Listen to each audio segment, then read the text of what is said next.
জাদুর একটা কাঠি কিন্তু দর্শক বাংলাদেশের বাজারে চলে আসছে। দেখেন ডিসের তার ছাড়া, লাইন ছাড়া নাকি 3000 চ্যানেল দেখা যাবে ভাই।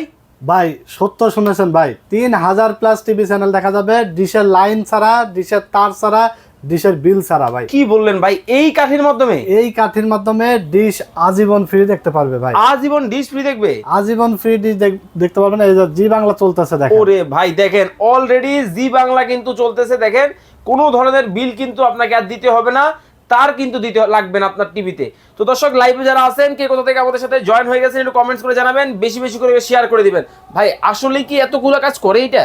জি ভাই 100% সত্য। আপনার এই বক্স নিয়ে আপনার টিভিতে লাগাই দিবেন, আপনার দাদার আমলের টিভি হোক, হ্যাঁ কোনো সমস্যা নাই। মান্দার আমলের টিভিও এই বক্স লাগাই দিলে কিন্তু স্মার্ট হয়ে যাবে। মানে স্মার্ট হয়ে যাবে? স্মার্ট হয়ে যাবে, ইউটিউব চলবে, ফেসবুক চলবে, ইমো, হোয়াটসঅ্যাপ চলবে, এই একটা জাদুর কাঠি। ওকে, রোকেয়া সুলতান আমাদের সাথে আছেন লক্ষ্মীপুর থেকে, নবীন আহমেদ ভাই আমাদের সাথে আছেন হচ্ছে রাজবাড়ী জেলা থেকে। লাইভে যারা আছেন, কে কোথা থেকে আছেন একটু কমেন্টস করে জানাবেন এবং বেশি বেশি করে শেয়ার করে দিবেন লাইভটা। ওকে, রিয়ামণি বলতেছেন ভাই আজকে কমেন্ট করলে কোনো গিফট আছে? ভাই আজকে দেখতে পাচ্ছেন আমার সামনে যে টিভি বক্সগুলো আছে, হ্যাঁ এর মধ্যে এমআই টিভি বক্সটার প্রাইস কত হবে? ওকে এমআই, এমআই, হ্যাঁ এটা যে সঠিক বলতে পারবে লাইক, কমেন্টস এবং শেয়ারকারী কিন্তু একটা এমআই বক্স সম্পূর্ণ ফ্রি পাবে।